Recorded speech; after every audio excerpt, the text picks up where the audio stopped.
Frontline chemotherapy combined with immunotherapy was the strategy used in the Empower 133 study. That study, interestingly, showed a survival benefit and a PFS benefit to the combination, but not an improvement in response rate.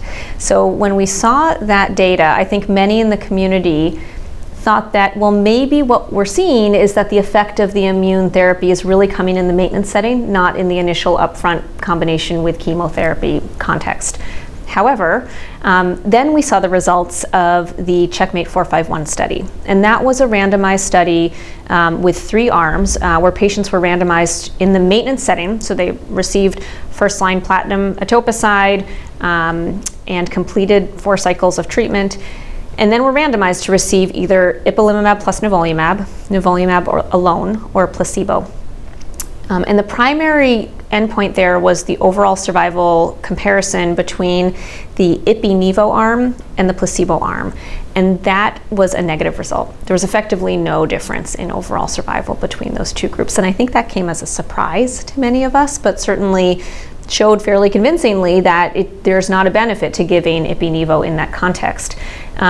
Since that was the primary endpoint, the study didn't rigorously look at the statistical outcomes related to the secondary endpoints, but interestingly, it looks like with the nivo alone arm compared to the placebo arm, there's a trend perhaps towards an improvement in survival. And then specifically when they looked at the subset of patients who started nivolumab within 5 weeks of completing chemotherapy, there was an even greater trend towards potential survival benefit for that group compared to placebo. So there's some hints there that maybe a single agent PD-1, or maybe it's in the atezolizumab case, a PD-L1 inhibitor, maybe there's some benefit to having a drug like that on in the maintenance setting.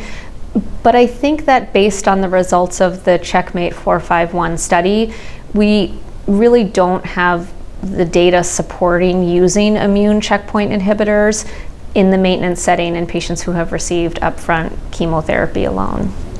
So instead, I think we're favoring the combination strategy in the first-line setting and then continuing the PD-L1 inhibitor, atezolizumab, into the maintenance setting.